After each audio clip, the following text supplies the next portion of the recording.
Well, hey guys, how you doing?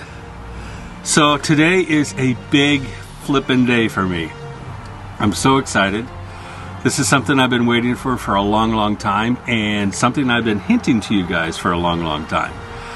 We are on our way to get something big done to Mojo back there, and she's going to love this upgrade, and I am going to love this upgrade, but Joanne, she's going to go bananas over this upgrade.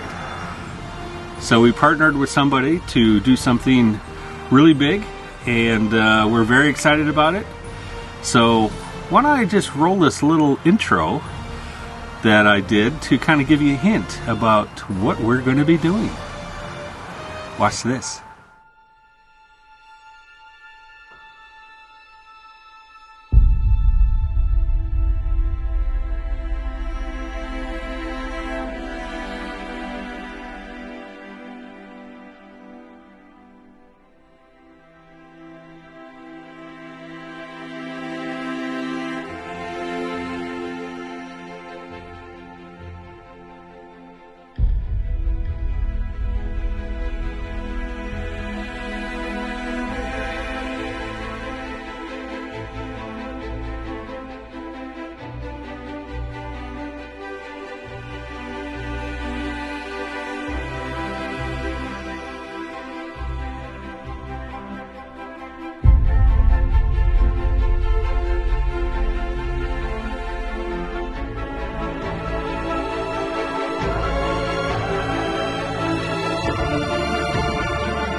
So yes, we partnered up with Battleborn, and we're excited about this new partnership. They're going to help us out here with this installation. Well, one of their certified technicians, which you're going to meet here in a moment, and we are going to get it professionally done. Now, many of you might be asking, Jeff, you know how to do all this stuff. You've done everything else. Why are you having somebody do it? Well, we want to talk about the importance of using a professional on this, because this stuff can get complicated a little bit. And if you don't know what you're doing on something, or if you do it half-assed, or if you cut corners, you're going to cause problems down the road. And we're going to talk about those in this video. So we made an arrangement with Battleborn and the certified tech to help us get this all installed. And I'm going to highly encourage you guys, look for a professional to help you get these things installed when you're doing your rig. All right, guys, here we are with Andrew. Andrew, what's your last name? Faber. Andrew is going to be our resident expert here. In fact, he is a resident expert. He is one of the lead technicians for Battleborn. In fact, I'm going to brag on him a little bit. He seems to be one of 2 people in the U.S. that know the Victron systems inside and out, along with the capabilities of these batteries and solar panels. Is that about correct?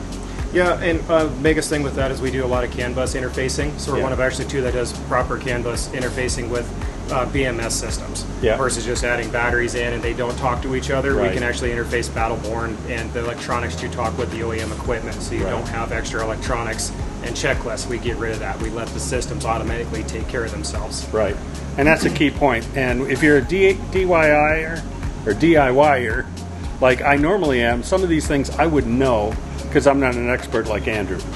So the first thing we have to do, though, before you ever decide what you're going to buy, what you're going to install, or anything like that, you have to do a power requirement, or what type of power needs do you have.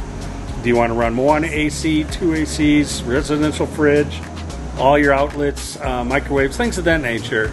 So you have to basically do a calculation of how much power you are requiring. And Andrew, talk a little bit about that. Why is that so important? So it makes so you don't run into a power situation where you run out of power. You have to size the system to work with what your needs are and what your demands and what your goals are. So, and every time somebody talks to us, I ask them what their goals and what their expectations are, and then we can calculate out. I have a spreadsheet that we've built that calculates every single light bulb, every single refrigerator, air conditioner, how long, and we can put that into a formula and say this is what our watt hours is, how big our battery bank needs to be to accommodate that, how much solar we need to recharge those abilities and keep the system running. So you don't get in a scenario where you spend a bunch of money and 2 days later the entire system's dead and you're going, okay, I spent several $1,000s and my system still goes dead because we ran into it uneducated. Right. It's a simple math system to put it all together. Everything is calculated. That's the cool thing about electricity. Yep. Everything has an amp and you calculate everything based on that. So it's really simple to do, but very few people actually do it and size the battery bank and the solar system to your needs and your expectations. Right. Now, I, as you all know, have high expectations on a lot of things, but I had to taper those down a little bit to stay within my budget for now, but we are designing the system to grow, add more batteries, add more panels, and a few other things. So Andrew, as the expert, is helping us put the system in place and planning for that future growth at the least amount of labor, work, as well as equipment expense down the road. So, and that's why we're doing all these calculations, what our needs are today and what they could be in the future. So, anything else to add to that? No, and that's a good thing to always keep in mind with a lot of installs is make sure what your future goals are, because everybody has a budget. You always want to expand. So labor costs so much, it's best to put the right wire in the wall or heavy enough wire so you're not adding more wire later or mother drops later. So it's try to get the install done right and then add more equipment or whatever the goals are for the future. Make it easy, kind of a plug and play thing in the future. Exactly, because everything we do is going to be inside the finished walls, and we have special tools for snaking wire in walls or drilling holes through trusses and things and stuff that normal homeowners or DIYers don't have. So let's just do everything right then and there, and then after that, almost anybody can screw a solar panel down and put roof on it, put branch connectors, like all that's pretty simple after that. So it's really important to make sure you do it right the first time versus reinstalling everything in a year or two and spending all that labor again. So absolutely. So you're going to see us do it right the first time, and we're going to talk about some of the things that we're doing right now that may seem overkill today for what we're doing, but it's planning for the future. So that's about it. Let's get started. Sounds good. All right. And we've started. We're taking out the old batteries that you guys saw me put in a few months back. I shouldn't say old, they're fairly new batteries. So he's got a program where he donates these batteries to people that can't afford things. So, as you know, we're all about giving back. So we love this idea.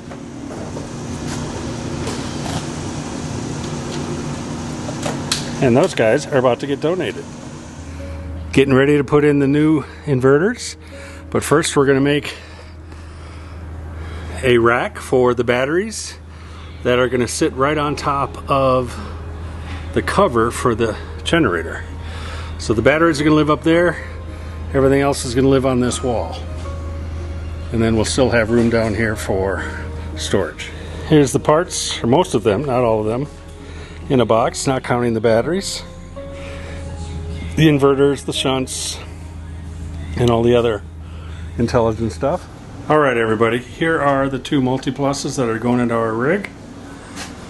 And as you see, the front panel is off. The reason for that is Andrew was checking the programming, and he found that while we have two of them here, they were not paired properly or paired the way they should be. And we're going to have Andrew explain why that's a very important issue. And this is just another reason why you should get a professional to help you, because if you get one of these that are not programmed correctly for your current configuration and the components that you have, you're going to have issues, and we're going to talk about that here in a second. Right, so what is the big deal with these is every battery needs a 20-minute absorption time, as well as having the voltages set at your 14.4 and your 13.6 for your float. And what we found, even though these were pre-programmed, they had the wrong absorption time and the float voltage was off. And what we found a couple times before is when the float voltage is off, even 0.2 of a voltage, you'll get a DC ripple code. and it could shut off the solar controller. It'll shut each one of the chargers off, and you'll start throwing codes for DC ripple on any Victron electronics that are tied together on the same system, or integrated together on the same system. And we also found one inverter had a heat setting as far as thermal cutoff. With Battleborn batteries, there's no reason to have thermal cutoff because of the internal BMSs. They have high, low, everything's already built into the internal BMS, so all the shortfalls are already there. So yeah, that's one reason why we always double check, even though they were pre-programmed. We put them on ours with the MK3 through Victron, and we check every setting detailed through and send the programs together so it's a matched pair, so they act in unison as one unit, even though they're two separate inverters. So it's a very crucial thing. It's not the first time I've seen this, and yeah, it's always want to go through and double check everything to make sure it's perfect. Right. So this is yet another reason why you want to hire a professional to help you install these things, or install these for you, because they're not always perfect coming from the factory, and he was able to catch this and make sure we get it programmed for our current configuration and make sure everything is going to work 100% correctly. So later on, we're going to have Andrew's information, his website, his phone number, all the things you need to get in touch with Andrew should you want to hire him to do your Battleborn and solar install. Okay, here's one of the batteries. We put it on the bench to get measurements off it in order to build the rack that these are all going to live on. All right, got the pieces all set up. We're getting ready to start building the rack for the battery. We're building a custom rack to hold all the batteries that can be expanded to about 12 batteries total.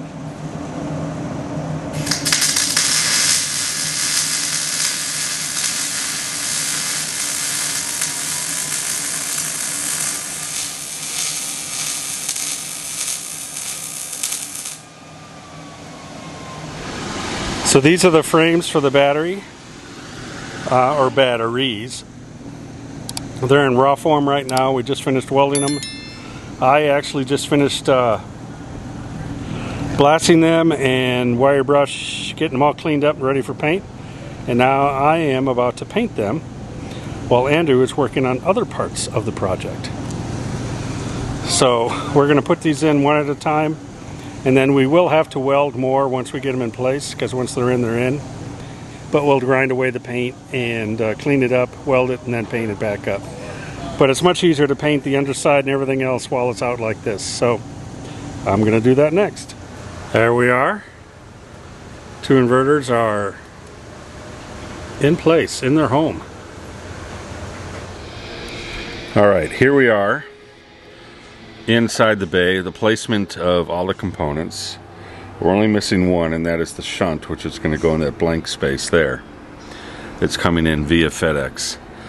And got the inverters here, as you guys already saw.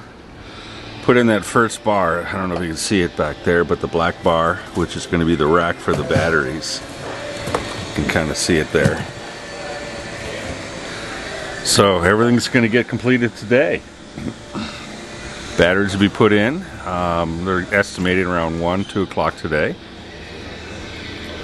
So it's all looking good. So everything's going really well on this install so far. We're into day 2. I gotta say, these guys, they work their butt off. They're not only working on my unit, but there's 2 other units in here they're working on. But they get here at 7:15, 7:30 every morning, and they work till 6:30, 7 o'clock every day. So they put in a 12-hour day every day. It's pretty impressive, the amount of work they have and the amount of hours they put in and day out. So again, I highly recommend you guys come into these guys if you need some solar work or other types of RV work done. And again, this is called Glacier RV Repair and Solar, or RV Battery and Solar. I'll get you the proper name and put it down below here. These guys definitely know what they're doing. We're actually had a few other things that I was having issues with and waiting to get done with warranty, but decided to have them finish that up here. They just did a great job and know everything about all this stuff. Okay, so made a quick decision here.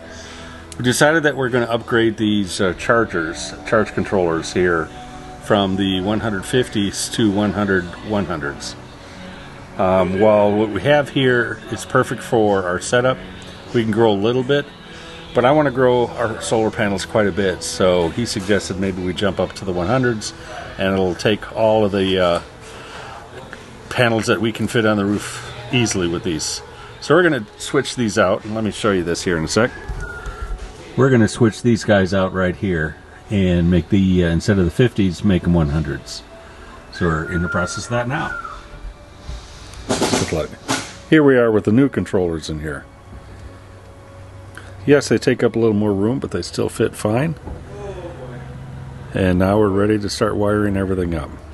So as you see, Mojo's still in the bay. Still working on it. It is taking a little longer than planned, only because we decided to make a couple upgrades and changes. As I mentioned, we are upgrading the chargers so we can grow the panels on the roof even further. So we're doing that now. In fact, we decided also to add 2 extra panels, so we're going to have a total of 8 panels. Sticking with the 6 batteries for now. We are going to be adding batteries as we go, so we built the racks that you saw that we did earlier. We made it so we could have a total of 12 batteries in that bay, and we put some brackets on there so we could actually have a second level of batteries if we want to go beyond 12 batteries. Not sure if we'll get to that high, but at least it gives us that flexibility to do so. And we're doing all of that now, so when it comes to adding these things, they're just plug in, plug in, plug in. I don't have to change out any of the hardware or any of the wiring or anything like that. It's all ready to go. So that's the update on what we're doing. We're hoping to get to the panels here. The guys are at a lunch break right now. So after lunch, we're going to jump back in and get to the panels and get to the batteries. And then we also have to put a display inside the rig. We're trying to figure out the best place to put that based on the fact of the length of some of the HDMI cables and things of that nature. So we'll get back to it here in a bit, but that's a little update so far. All right, everybody, here's the roof before the panels. Next time you see this roof like this, it should be full of panels, or at least 8 panels we're putting up here. So we'll take a shot from the other direction. All right, and here we go from the other direction. So most of the panels are going to be from this front AC and go all the way back. And they're going to be kind enough to leave me a aisleway to walk all the way forward if I need to, and room to service the AC units. So that's it. So the next, we'll move on to the installation. Okay, they're putting the solar panels up on the roof right now. All 8 of them are going up. And once they offload them off the lift, we'll go up there and we'll see how they do the placements. All right, so this is kind of the layout we're going with. Coming all the way back here to these panels. And that's 8 panels. Now all they have to do is unbox them, mount them, wire them up. Yep. And we're wiring this up at 24 volts, right? Yes. Perfect. Oh, yeah, in parallel. Not series. And the reason we do parallel is in case one part of the rig is under a shade tree or something, the rest of the panels continue to work. Correct. Where wired in series, that whole bank would go out. So that's why you want to do this in parallel. At least in this application, that's what we're doing. Okay. We'll be back in a bit. If it seems like you're really overdoing it, then you're doing it right. Exactly. Yeah. Exactly. And the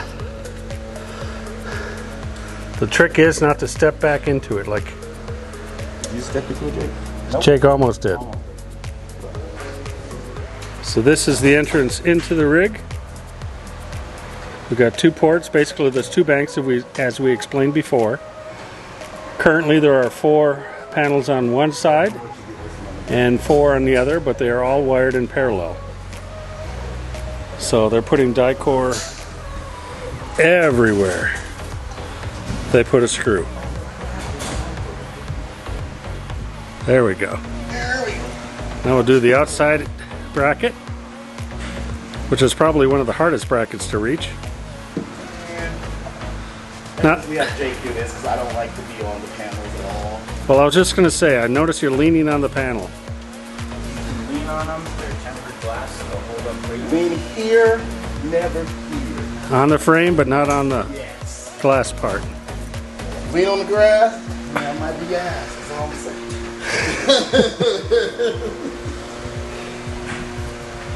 And watch your footing on the way through here. Yeah.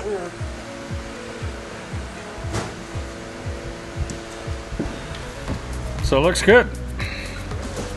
So here we are on the top, and we got 8 panels up here. We have 4 up front and 4 in the back.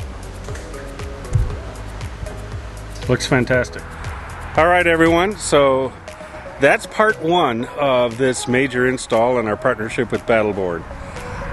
This install was a big project, as you see so far. We've got a lot more. There will be a part 2 in the next episode, where we'll get into the details of exactly what we installed, what our capabilities are, and things of that nature. So that'll be part 2, and you'll see the final install of everything. So it turned out perfect. These guys here at Glacier RV, Andrew and the gang, they're unbelievably talented, fantastic. So again, go below down there to get the information, and reach out to them if you need any help with your RV, especially if it's Battleborn installs or solar installs or things of that nature. So don't forget to do all the things. Hit that little like, subscribe, ring that little bell, and all that kind of stuff. And don't forget to leave those comments. We love those comments. So sorry it's a little windy out here, but look forward to getting back with you guys in part 2 of this Battleborn partnership and this major install that we're doing. Thanks for watching, and make it a great bucket list day. Goodbye.